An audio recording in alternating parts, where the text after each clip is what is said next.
नमस्कार. आज रयतेचे राजे छत्रपती शिवाजी महाराज यांची जयंती आणि या जयंती दिनानिमित्त राजेंना विनम्र अभिवादन. मित्रांनो, या व्हिडिओमध्ये दोन मुद्द्यावर किंवा दोन विषयावर मी चर्चा करणार आहे.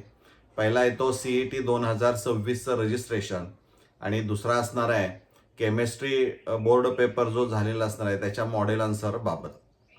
सर्वप्रथम MST CET 2026 PCB आणि PCM गटासाठी या शैक्षणिक वर्षापासून 2 अटेम्प्टमध्ये घेण्याचं महाराष्ट्र राज्य सामायिक प्रवेश परीक्षा कक्ष मुंबई यांनी ठरवलेलं आहे.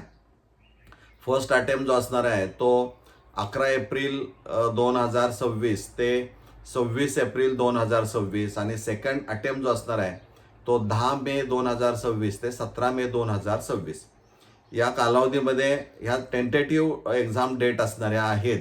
यामध्ये निश्चित बदल किंवा डेफिनेट वेळापत्रक हे नंतर जाहीर होईलच, परंतु जे विद्यार्थी या PCM आणि PCB गटाची CET 2026 देणार आहेत किंवा देऊ इच्छित आहेत, या सर्व विद्यार्थ्यांच्यासाठी लास्ट डेट ऑफ रजिस्ट्रेशन जे असणारे आहे ती 20 फेब्रुवारी 2026 असणार आहे. ही शेवटची तारीख आपण लक्षात ठेवणं गरजेचं आहे, कारण आज जयंती आहे.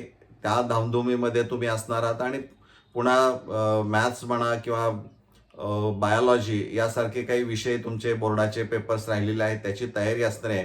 या सगळ्या गडबडीमध्ये CET 2026चं रजिस्ट्रेशन राहू नये या दृष्टिकोनातून हा व्हिडिओ तुमच्यासाठी काढलेला आहे. दुसरं महत्त्वाचं की केमिस्ट्रीचा बोर्डाचा जो पेपर असणार आहे तो 18 फेब्रुवारी 2026 रोजी झालेला आहे.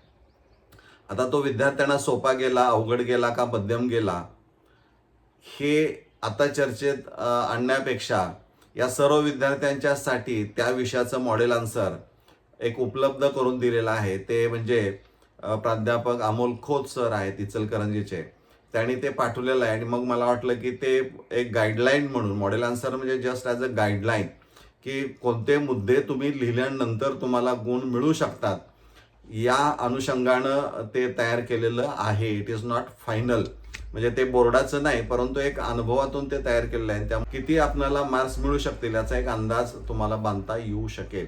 अशा पद्धतीचं ते मॉडेल आन्सर असणार आहे. ते PDF फॉर्ममध्ये तुम्हाला मी उपलब्ध करून देतोय. डिस्क्रिप्शन बॉक्समध्ये त्याची लिंक असणार आहे.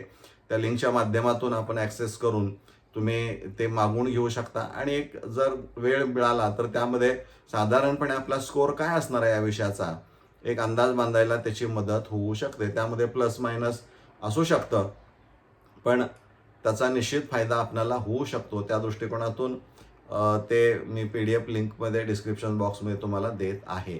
मला वाटतं ह्या दोन्ही गोष्टी आपल्या दृष्टिकोनातून खूप महत्त्वाच्या आहेत आणि म्हणूनच हा व्हिडिओ तुमच्यासाठी काढलेला आहे. आपण इथं थांबूया. धन्यवाद.